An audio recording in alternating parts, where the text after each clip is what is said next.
Tenemos una misión. Nuestra mayor misión es poder ser familias completas dispuestas a vivir obedeciendo la Torá y haciendo su voluntad. Temer, conocer, amar, servir y obedecer unidos a la familia de Adonai y así vivir el reino de Dios. Familias completas dispuestas a hacer la voluntad de Adonai. Bienvenidos a Oshiana Internacional.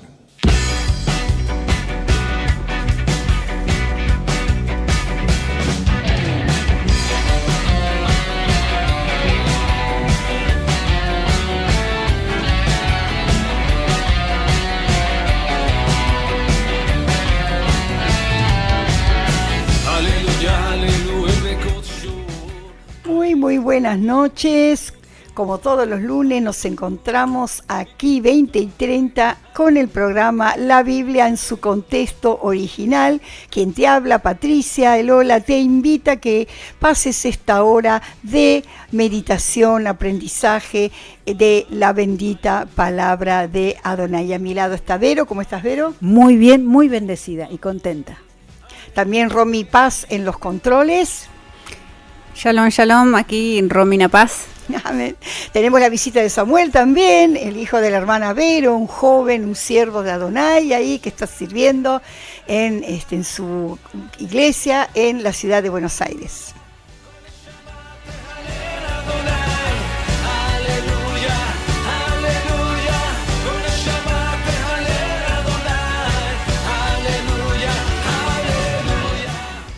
Bueno, como siempre te decimos, esta radio es tu compañía en todos lados. Nos podés encontrar en este sitio web radiokeila.com.ar.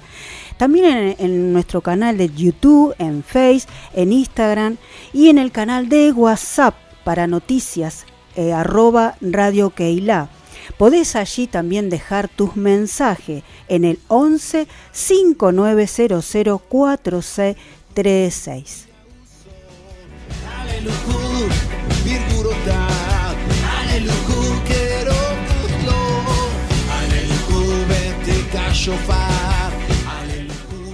Bueno, y como venimos hablando esta serie de programas continuados sobre las 12 tribus de Israel, las tribus perdidas, la restauración, la promesa de Yeshua, y vamos a seguir en este programa repitiendo aquellos conceptos claves que es necesario volver a repetir para que podamos aprenderlos, porque son temas nuevos.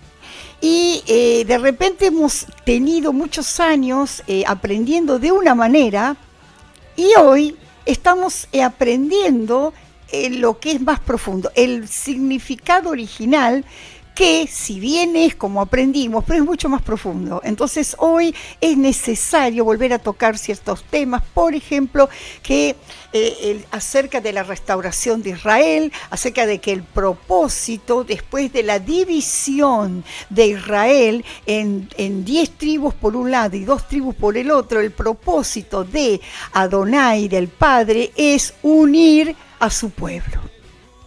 Toda la Biblia, incluso los profetas, están hablando de una restauración, de una futura restauración donde volverán a unirse y serán uno. Por eso Yeshua fue clave y que vino a cumplir con esta restauración. Y vamos a ver de qué manera él cumplió en su muerte esta restauración. Por eso vamos a repetir conceptos claves. Para empezar a introducir el tema nuevo, Yeshua y las parábolas de Yeshua con base en la Torá. Yeshua no vino a predicar nada nuevo, él vino a confirmar lo que ya se había enseñado y a darle su verdadero valor. Por eso vamos a ir rapidito al libro de Hechos, capítulo 1, versículo del 6 al 8. Y esto es algo que acá vemos que está la enseñanza acerca de la restauración, lo que dijo Yeshua. Entonces todos los que se habían reunido le preguntaron diciendo: Señor, ¿restaurarás el reino de Israel en este tiempo? Y les dijo: no os toca a vosotros saber los tiempos y las sazones que el Padre puso en su sola potestad, pero recibiréis poder cuando haya venido sobre vosotros el Ruach HaKodesh, y me seréis testigo en Jerusalén, en toda Judea, en Samaria y hasta lo último de la tierra. Bueno, aquí el contexto era Jesús allá dándole instrucciones a sus discípulos a punto de ser elevado. Pero hay un detalle significativo. Los discípulos le preguntan, ¿restaurarás el reino de Israel en este tiempo? ¿Y por qué esta pregunta? Porque todos ellos sabían, conocían la Torá, a los profetas, y sabían que la promesa dada por Jeremías, dada por Ezequiel, hablaba de un nuevo pacto y una restauración ¿de quién? Del reino de Israel. En ese tiempo no había iglesia, no había nada. Era solamente la restauración del reino de Israel. Por eso, cuando le preguntan, ¿restaurarás el reino? Ahora que viniste, vas a restaurar. Lo cumplió en su muerte, ahora lo vamos a ver. Vas a restaurar el reino, que vas a volver a unir. ¿Y qué dijo? No les toca a ustedes saber los tiempos. El Padre lo sabe, pero recibiréis poder cuando haya venido el Ruach HaKodesh y me seréis testigo. ¿Qué quiso decir? Ustedes de acá en más comiencen a predicar para que el reino pueda ser restaurado. Por eso recibiréis poder cuando haya venido, porque era la única manera, porque las buenas nuevas, la Besorá, iban a ser predicadas con poder, iban a ser predicadas con denuedo, bajo la unción del Ruach HaKodesh. Amén. Entonces era necesario que ellos salieran. ¿Cuáles eran las buenas nuevas? Y acá está, recibiréis poder y me seréis testigos. Pero ¿cuáles eran las buenas nuevas que ellos tenían que predicar? ¿Cuáles eran las buenas nuevas? El reino de los cielos se ha acercado. Arrepiéntanse, porque el reino de los cielos se ha acercado. Que vino a predicar Jesús a salvación, pero no solamente salvación, sino que al ser salvos, al ser recibidos por el Padre, somos injertados en el reino de Israel. Aleluya. Dejamos de ser gentiles para ser parte del reino de Israel. Y esto Aleluya. Es importante que lo entendamos, porque estamos hablando desde el contexto original, y no solo del contexto original, estamos hablando de la misma Biblia en español, y que está dando la clave al decir, pero recibiréis poder y me seréis testigos. ¿Testigos de qué? Ellos era necesario predicar el reino, pero en la instauración del reino, ya está el reino entre nosotros. El reino, no solo el reino espiritual. Está hablando de qué reino también. De Jerusalén. El reino que va a establecerse cuando Jesús venga como rey. ¿Se entiende, no? Esto es mucho más profundo de lo que nosotros imaginamos. Ellos sabían que Jesús había venido a cumplir todas las promesas que habían sido dadas por los profetas. Por eso vamos a Jeremías capítulo 31, versículo del 31 al 33. Vamos a volver, esto ya lo hablamos, pero es necesario que lo sigamos hablando. Sí. He aquí que vienen días, dice Adonai, en los cuales haré nuevo pacto en la casa de Israel y con la casa de Judá, no como el pacto que hice con sus padres el día que tomé su mano para sacarlos de la tierra de Egipto, porque ellos invalidaron mi pacto, aunque fui yo un marido para ellos, dice Adonai. Pero este es el pacto que haré con la casa de Israel después de aquellos días, dice Adonai. Daré mi Torá en su mente y la escribiré en su corazón, y yo seré a ellos por Elohim, y ellos me serán por pueblo. Fíjense que el primer dice, yo haré un nuevo pacto. ¿Con quién? ¿Con iglesias? No, no dice eso la Biblia. ¿Dónde entraríamos nosotros entonces? Si el nuevo pacto lo hace con la casa de Israel y la casa de Judá. Nosotros somos Israel. Amén. ¿Verdad? La promesa de Abraham, descendientes, somos Israel. Y aquellos que no son descendientes somos injertados igual. Esto lo dice Pablo, esto lo dice el apóstol Pablo también. Entonces, hace el nuevo pacto, dice, porque el primer pacto, a ver, y atento, porque la enseñanza tradicional es que el primer pacto no sirvió, entonces Adonai hizo un nuevo pacto. No, ellos invalidaron el pacto. ¿Quién invalidó el pacto? Dice. ¿Quién lo invalidó? ¿Lo invalidó Adonai? No. ¿Quién lo invalidó? Israel. Ellos lo invalidaron. Por eso fui un esposo para ellos. En el monte Sinaí se hizo el contrato matrimonial. ¿Pero qué hizo? ¿Qué hizo Israel? Adulteró. ¿Y qué tuvo que hacer? Darle carta de divorcio, ¿verdad? Porque adulteró Judá. ¿Qué tuvo que hacer? Darle carta de divorcio a las dos hermanas, Judá e Israel. Pero por amor y por el amor tan grande hacia su pueblo, decidió volver a tomarla como esposa. Pero para tomarla como esposa, ¿qué tenía que ser? El novio tenía que morir.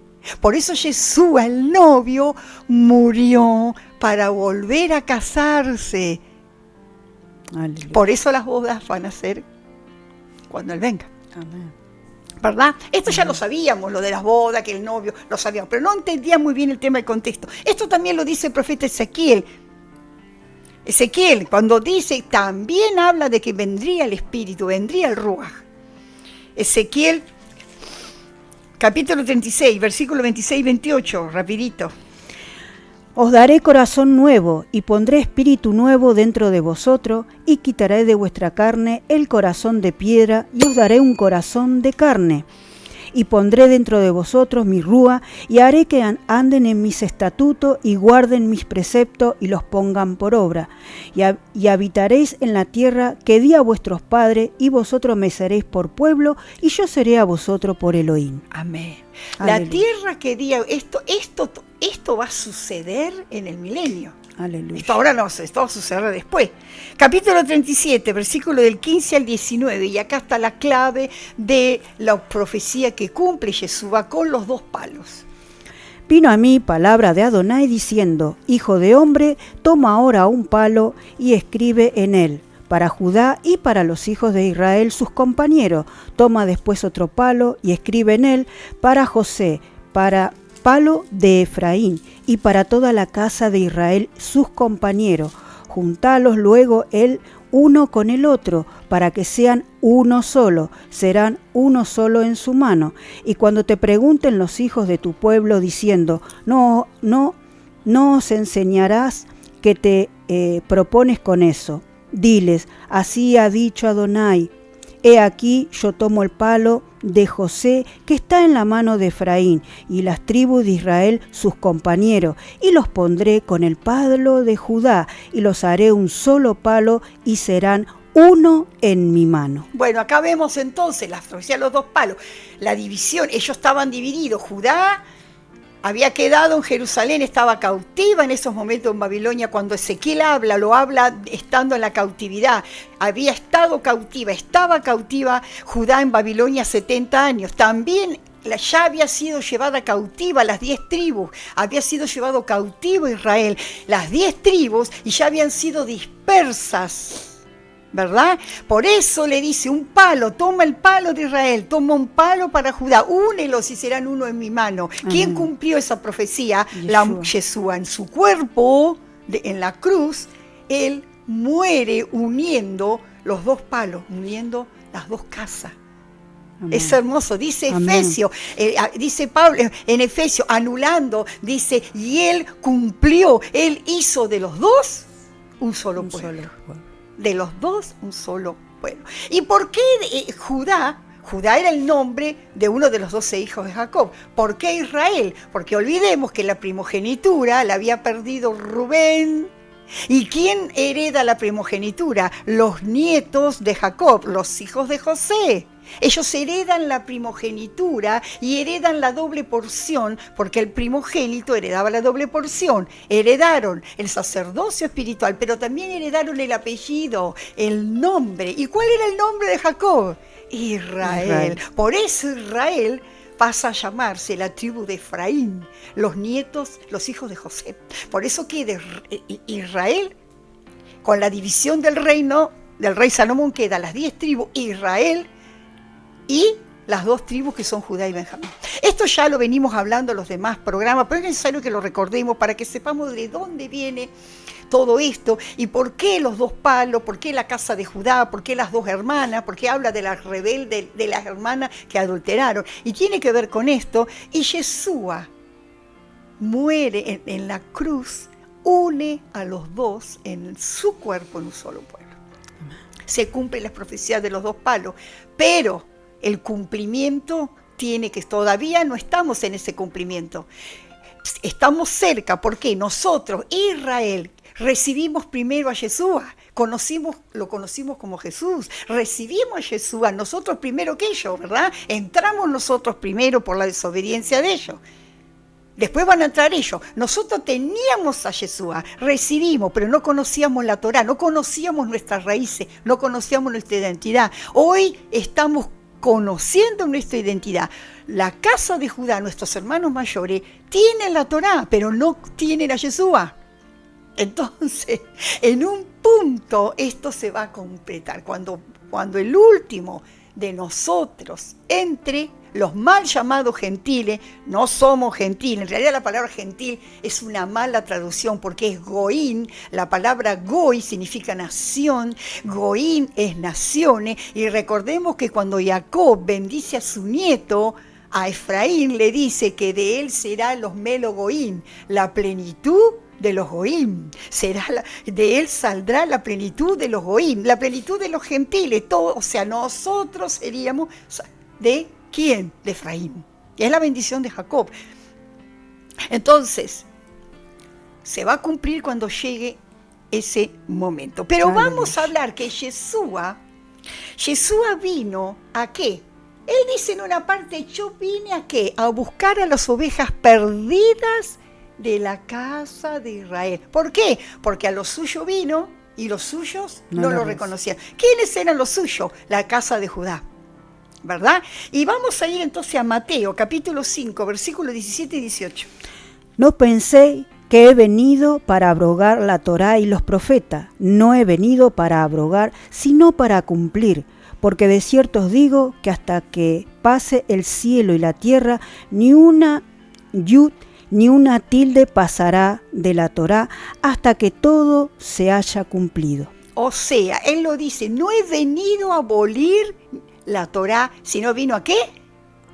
A cumplir. Dijimos entonces en programas anteriores, amigo oyente, que estás por primera vez, podés ir a YouTube, y ahí tenemos toda la historia de lo que es la Torá, lo que significa la Torá. Dijimos que la palabra Torá es enseñanza. La palabra Torá en el hebreo original significa dar en el blanco, ¿sí? Y la palabra pecado es yará, que es errar al blanco. Por lo tanto, significa instrucción, enseñanza. ¿Por qué en el español aparece como ley? Porque la palabra, la Biblia, cuando es traducida al griego, a la primera traducción, se le dice nomía.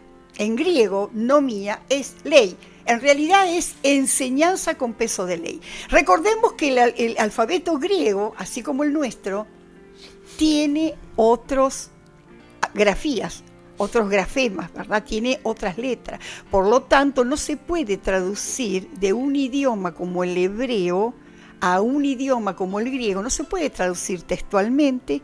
¿Qué es lo que se hace? Se buscan palabras similares. Eso se llama transliteración. Y ahora lo estoy hablando como profesora de lengua, lingüística y gramática que soy, lo puedo hablar desde la lingüística. Eso se llama transliterar. Por lo tanto, cuando se traduce al griego se le pone nomía. Cuando se traduce al español se le pone ley. Pero en realidad no es ley, es instrucción, enseñanza. Entonces Yeshua vino a cumplir, a confirmar esa enseñanza. Él no vino a traer nada nuevo, lo dice en todas. Por eso vamos a empezar a hablar en las parábolas, que Él no vino a enseñar nada nuevo, vino a confirmar a lo que ya se sabía. Lo único nuevo es el pacto con su sangre, el sacrificio. Y algunos estatutos que obviamente dejaron pero en realidad la Torá, la enseñanza, sigue vigente. Amén.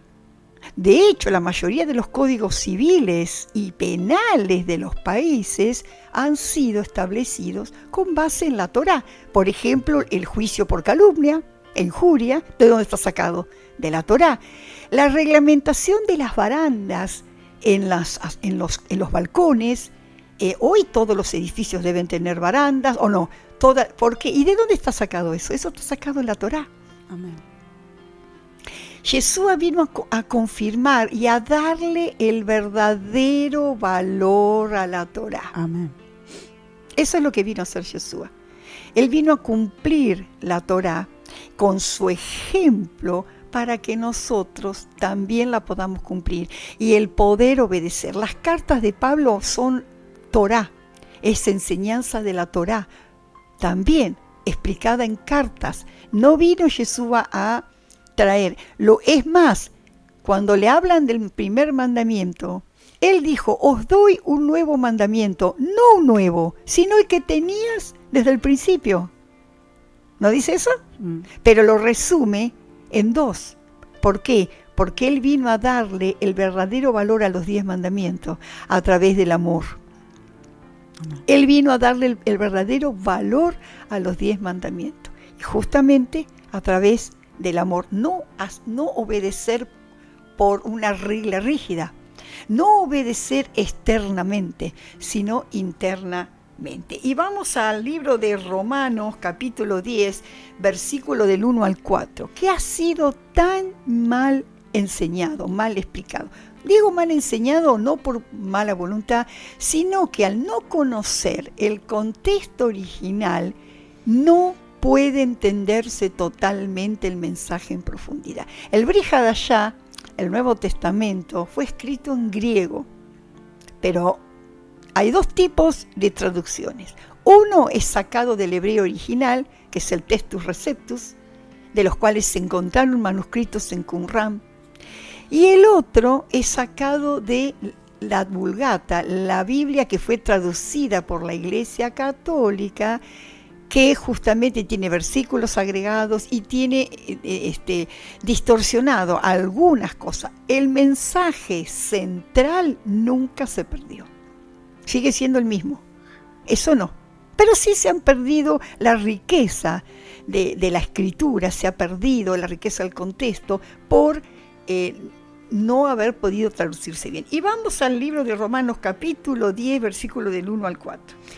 Hermanos, ciertamente el anhelo de mi corazón y mi oración a Elohim por Israel es para salvación, porque yo les doy testimonio de que tienen celo de Elohim, pero no conforme a ciencia, porque ignorando la justicia de Elohim y procurando establecer la suya propia, no se han sujetado a la justicia de Elohim, porque el fin de la Torá es Mashiach, para justicia a todo aquel que cree. Bueno, vamos paso por paso. Lee el primer versículo, por favor. Volvé para atrás, volvé el primer versículo, el versículo 1. Hermanos, ciertamente el anhelo de mi corazón y mi oración del Elohim por Israel es para salvación. Bueno, sí, el 2. Porque yo les doy testimonio de que tienen celo de Elohim, pero no conforme a ciencia. Sí, seguimos. Porque ignorando la justicia de Elohim y procurando establecer la suya propia, no se han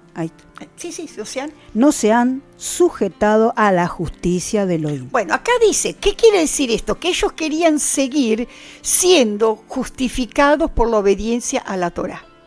Esto está diciendo Pablo. E ignoraban lo que Adonai había hecho, que solamente era necesario, por gracia, recibir a Yeshua en su corazón. Pero eso no quiere decir que no debían obedecer la Torá, sino que ellos debían recibir la justificación y el perdón por la muerte de Yeshua para estar en condiciones de seguir obedeciendo la Torá. En cambio, ellos habían rechazado y creían que iban a ser siendo salvos por obediencia a la Torá de una manera externa. ¿Por qué? Porque Pablo les está queriendo decir, no van a poder obedecer la Torá con su fuerza. Necesitan recibir a Yeshua. Y dice, porque el fin de la Torá es, ¿cómo dice?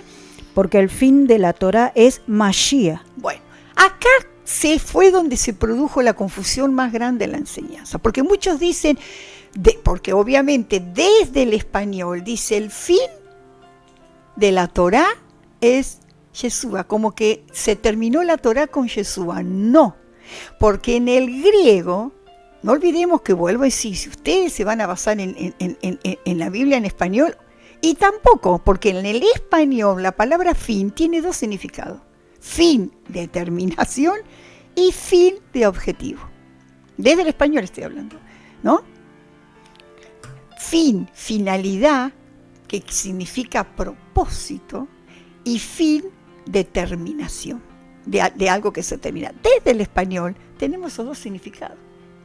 Pero desde el griego, en el idioma que fue escrito el Brit Hadashah, es telos. Ese fin, esa palabra fin es telos.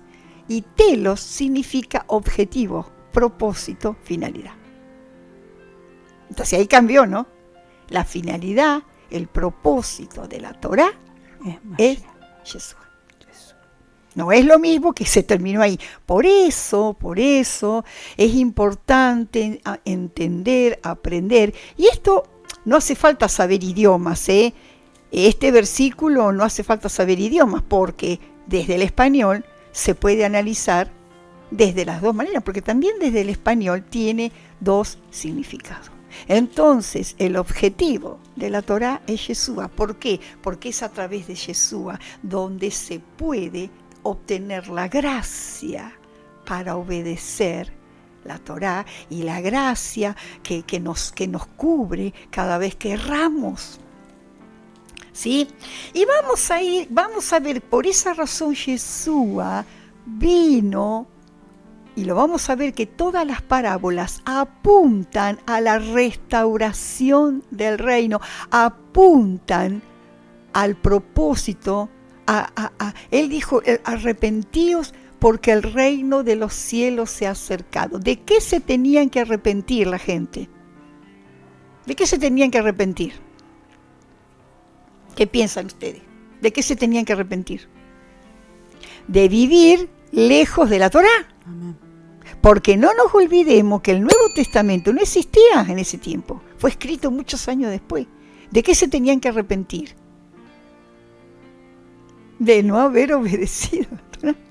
Se tenían que arrepentir de eso. Amén.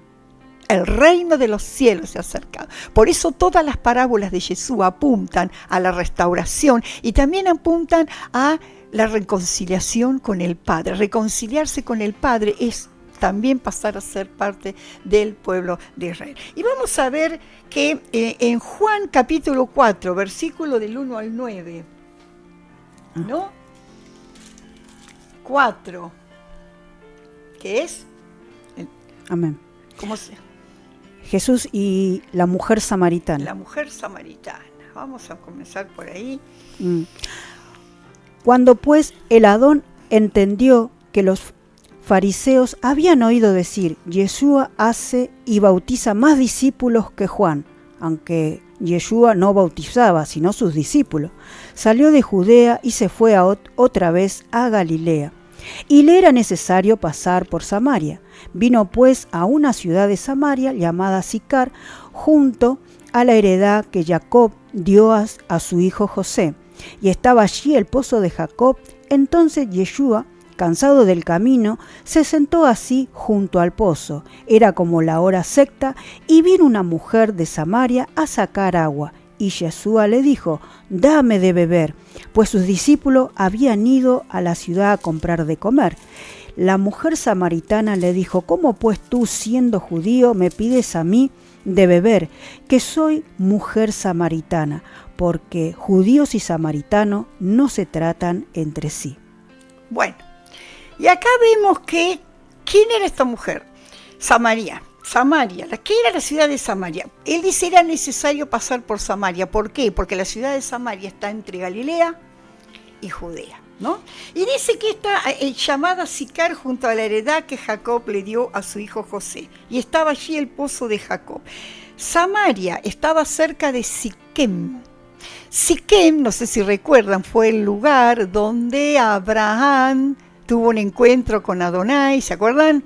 Hizo un altar, Siquem, que era un pasillo que estaba entre los dos montes, el monte Gerizim y el monte Ebal. Era un lugar donde había que decidir. Si ellos, el que caminaba por ahí tenía enfrente a los dos montes, ¿no? El monte de la bendición y el monte de la maldición.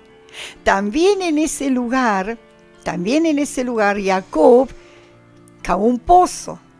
Y también ahí él compró, en Siquén compró una tierra que después fueron enterrados José ahí, ¿no? ¿Se acuerdan? José fue enterrado ahí. Y en ese lugar él compra, y es ahí donde se produce el altercado con su hija Dina, porque fue alguien de Siquén que la violó, y bueno, y vino todos los demás. Siquén es un lugar de encuentro. También ahí fue donde Abraham recibió, ¿qué? La promesa. ¿Dónde estaba Abraham cuando en la encina de Moré? ¿Recuerdan?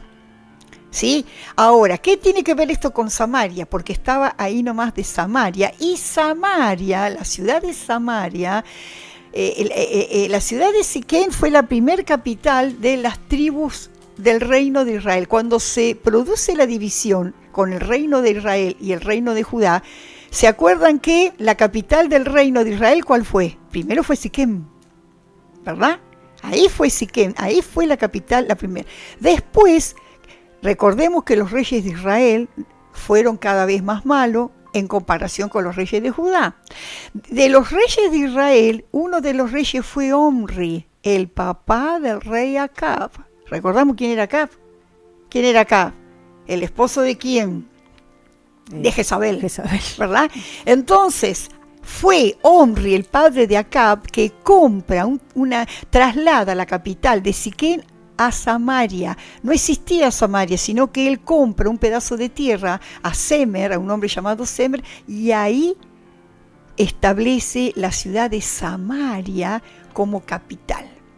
A partir de Omri, el padre de Acab, establece Samaria como capital. Acab, de hecho, reinó desde Samaria, y fue ahí donde aparece Eliseo, donde aparece Elías. Desde Samaria ellos eran perseguidos por los sirios, y es la época que Eliseo venía, ¿se acuerdan que Elías, no? Y todo eso fue en esos tiempos. Entonces Samaria siempre fue desobediente, ¿no? Era una ciudad desobediente. Recordemos que Acab, cuando se casa con Jezabel, ¿qué hace Jezabel en Samaria? Levanta templos a sus dioses en Samaria. Recuerdan que es ahí donde aparece Elías, que los convoca al monte, los profetas de Baal. Ella hace hacer un santuario Baal, ella hace hacer un montón de dioses paganos ahí, Jezabel, y no solamente ella, sino sus hijos también. Y por lo tanto la ira de Adonai ya se empieza a encender contra Samaria, y que logra provocar justamente años después es donde viene Asiria, ¿se acuerdan? ¿Verdad? No Asiria, los sirios, mucho tiempo después, y la llevan cautiva a Israel. Vienen los asirios, llevan cautiva a Israel, la dispersan por todas las naciones. ¿Y qué hacen? Si se recuerdan, lo vimos y lo enseñamos en otro programa. El rey de Asiria agarra y toma la ciudad de Samaria. ¿Y qué hace? Echa a todos los judíos, los dispersa, judíos no, a las tribus, a las demás tribus, las dispersa por las naciones y trae a vivir, ¿a quién? A ellos, a gente de otros pueblos. Pero, ¿quiénes son los que van al exilio? Los que van al exilio son los intelectuales, los sacerdotes, la gente rica.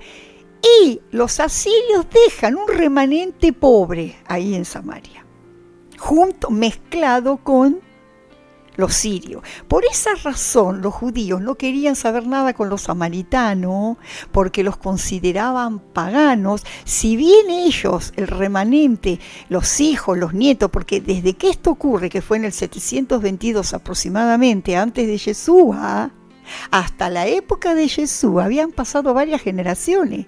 Sin embargo, era totalmente pagana Samaria, pero había descendientes de ese remanente que había quedado, que habían oído hablar del Dios de Israel, pero estaban enojados con los judíos.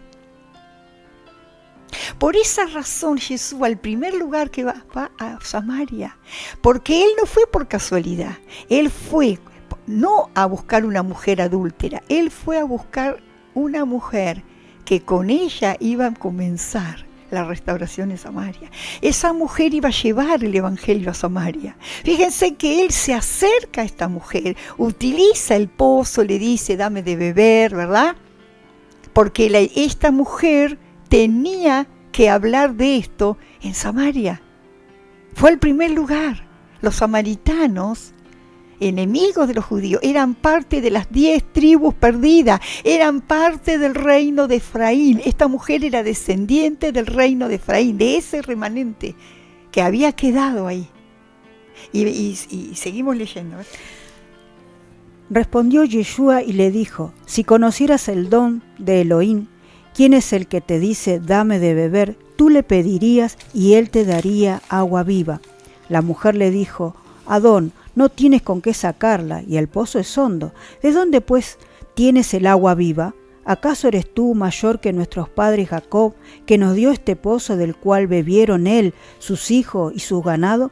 Respondiendo Yeshua le dijo: cualquiera que bebiere de esta agua volverá a tener sed, mas el que bebiere del agua que yo le daré no tendrá sed jamás, sino que el agua que yo le daré será en él una fuente de agua que salte para vida eterna.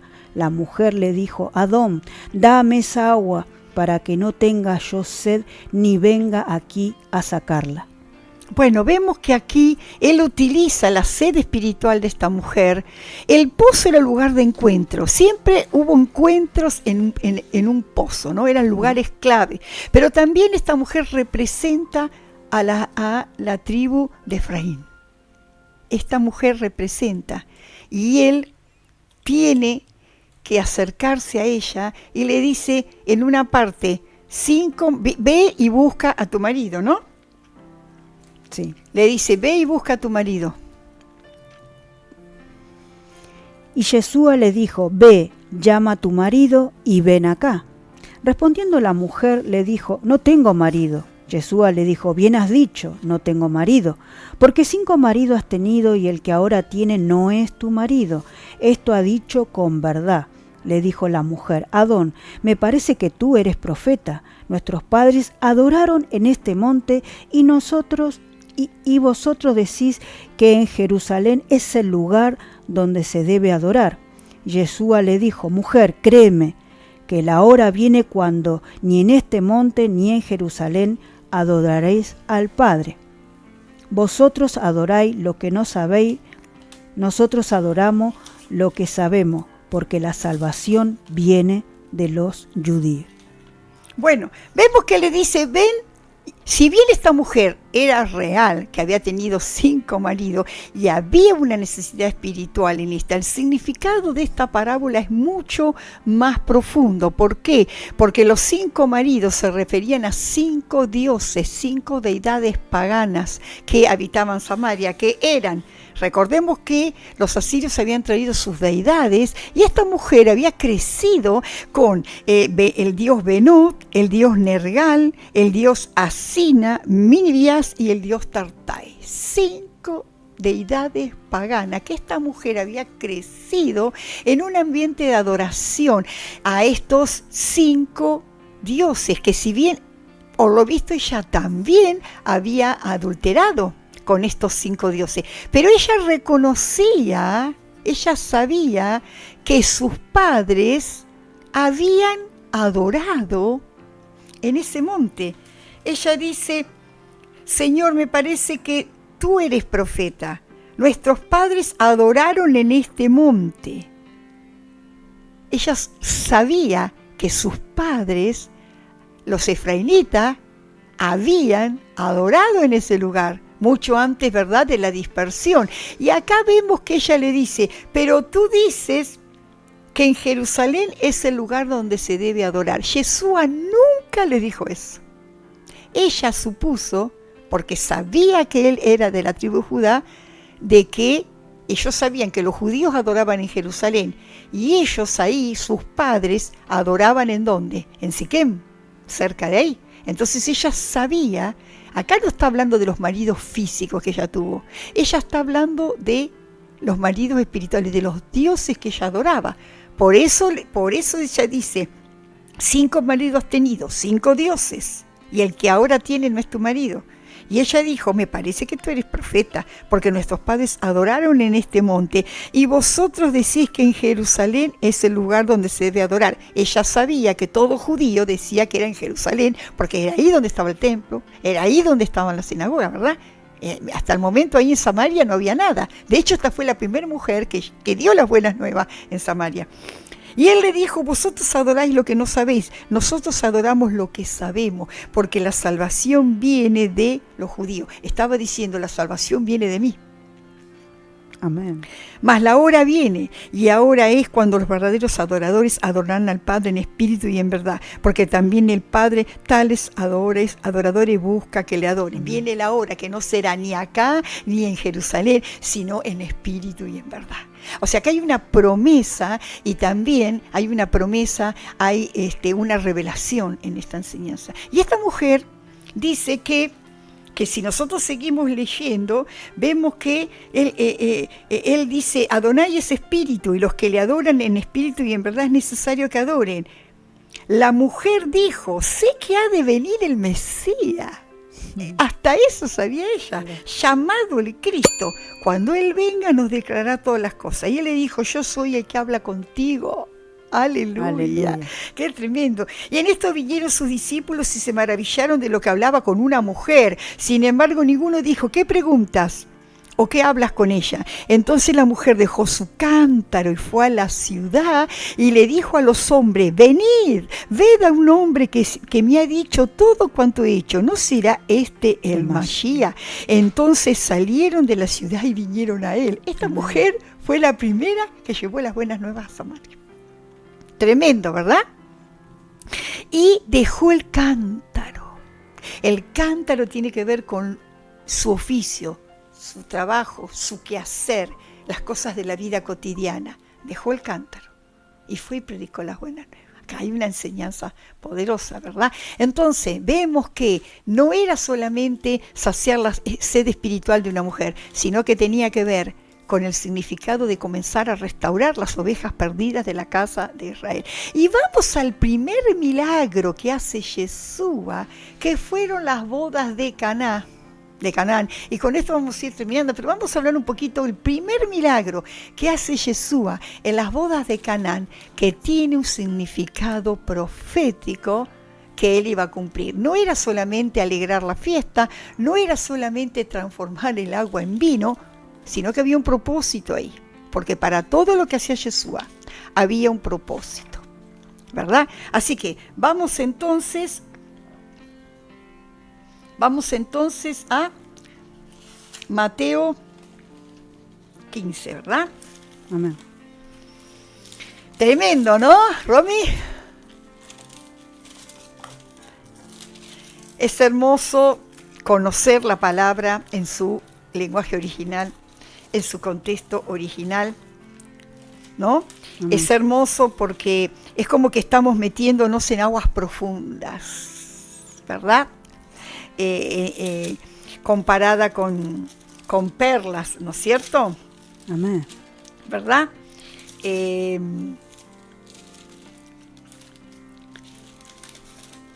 Aleluya. Ah, no, perdón, no era Mateo 15, creo que era Juan, me equivoqué yo acá. No, tampoco. La parábola del bendito Adonai. Aleluya, poderoso es nuestro Rey, poderoso es nuestro Adonai. ¿Hay mensajes, Romy? ¿Hay llamados?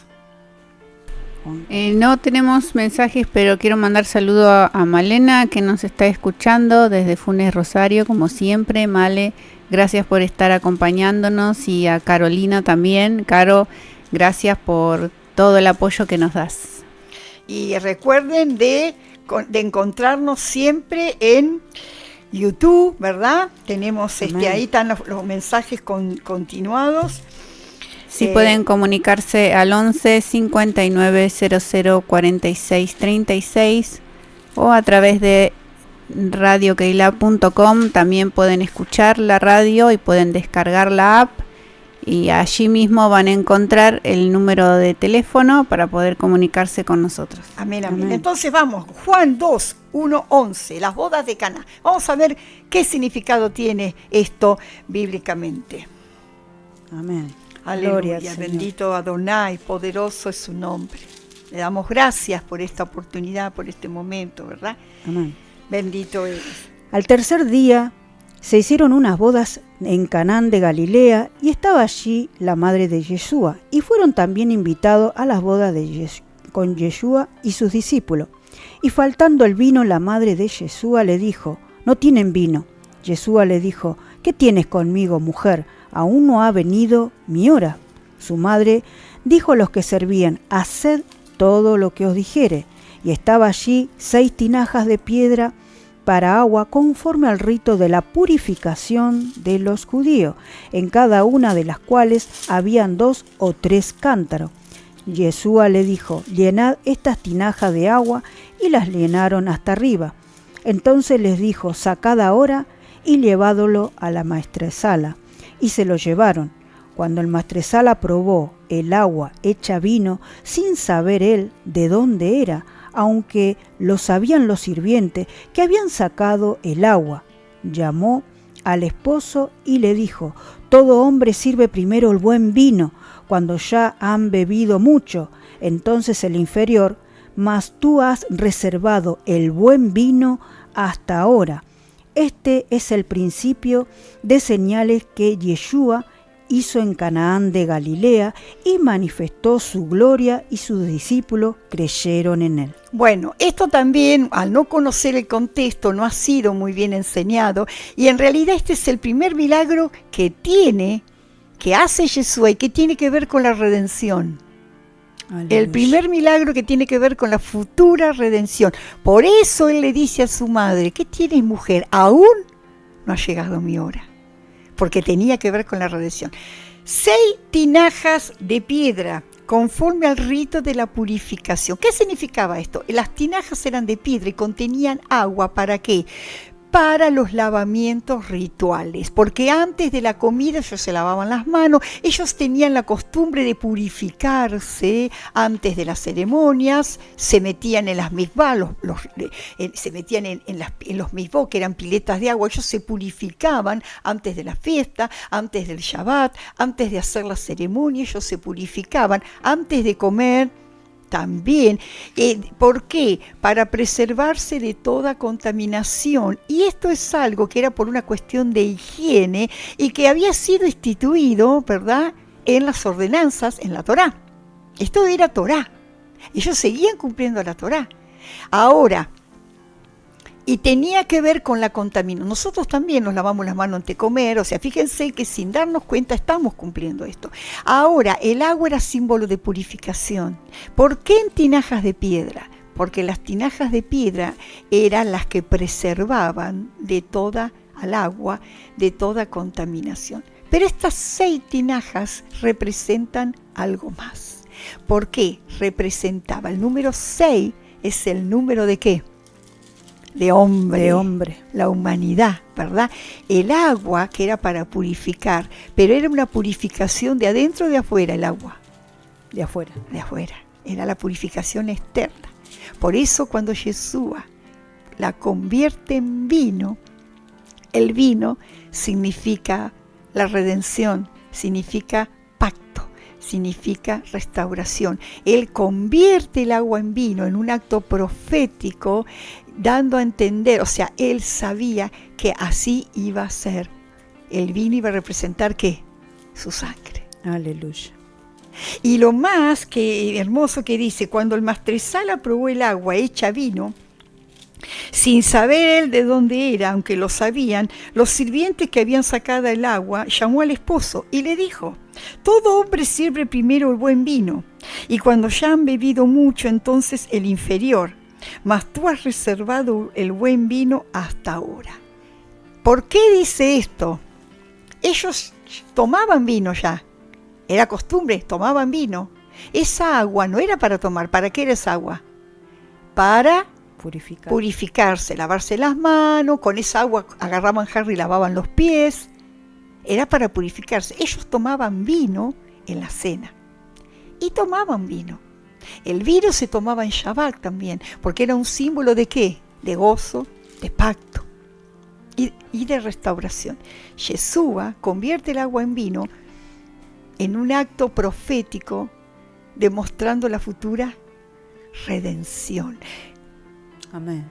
Y aún lo tomaron, pero ese vino que Yeshua también podía servirse para tomar, pero ¿cuál era el objetivo de convertir esas tinajas de agua que simbolizaban la limpieza externa? ¿Cuál era el objetivo de convertir esa agua en vino? La transformación interior. No solamente la transformación por fuera, sino la transformación por dentro, la redención, la limpieza a través de su sangre. ¿Y esto qué quiere decir? Que la Torá iba a seguir en vigencia, que la Torá no iba a ser anulada. ¿Por qué?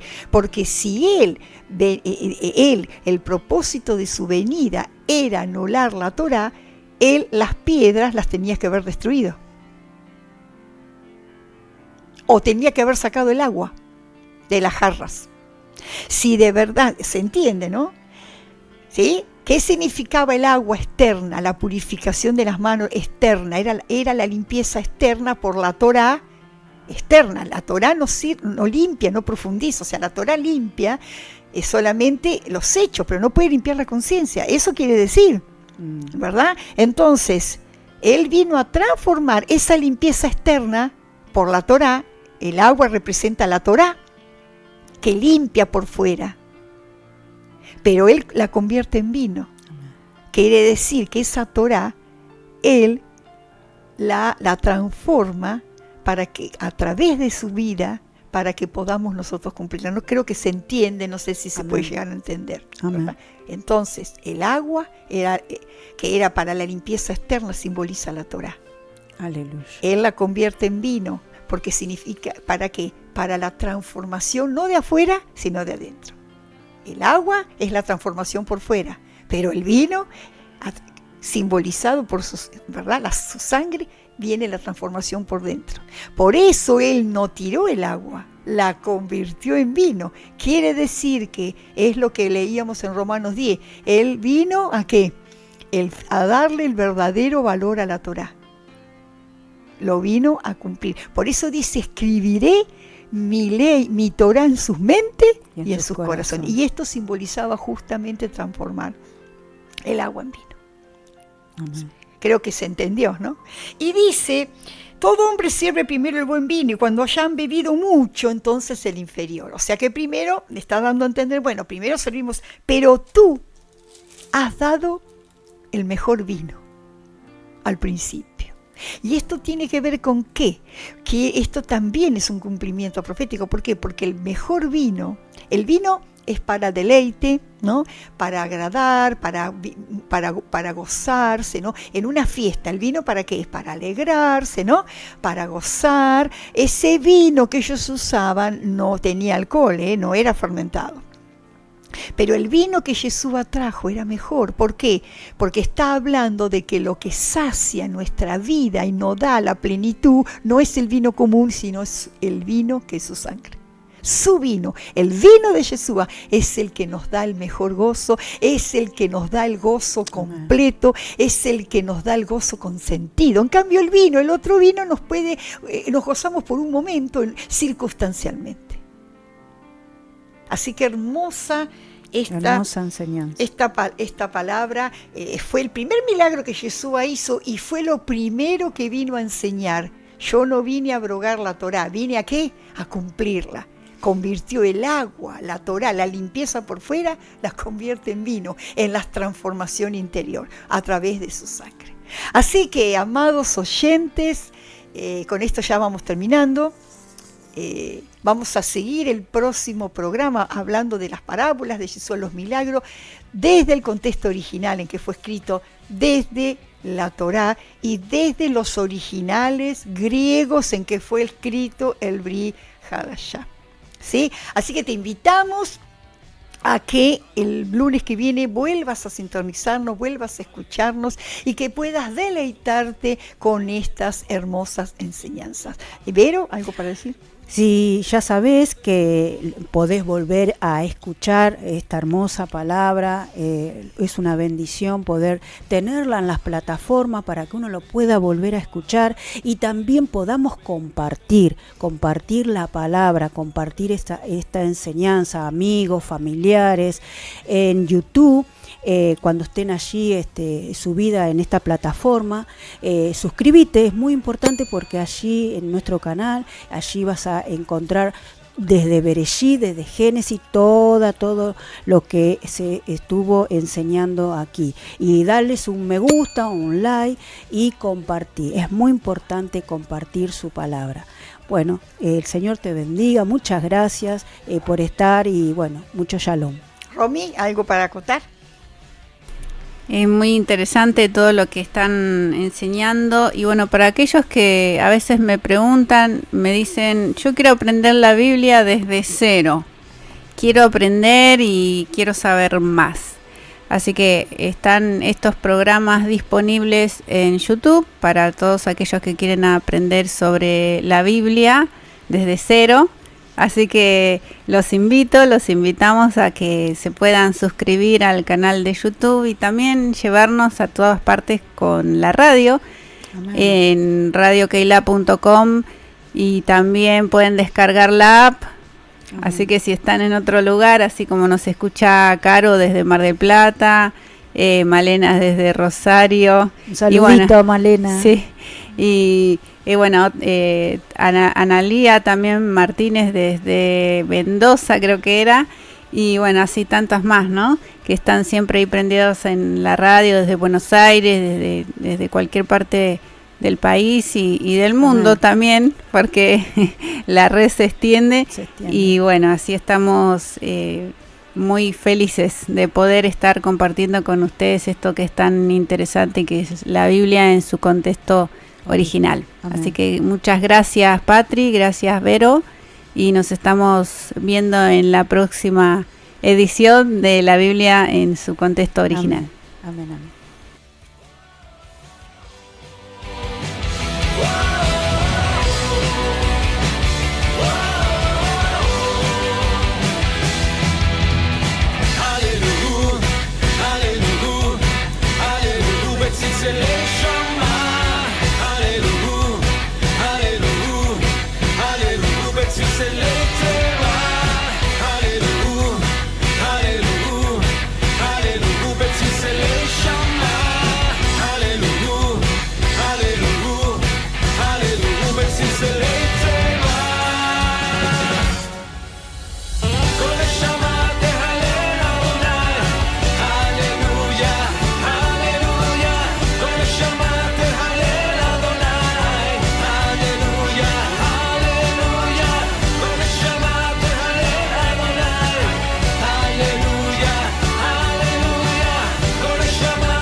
La radio está con vos donde estés. Envíanos tu mensaje de WhatsApp 11 59 00 46 36. La radio está con vos. Radio Keilah 95.5.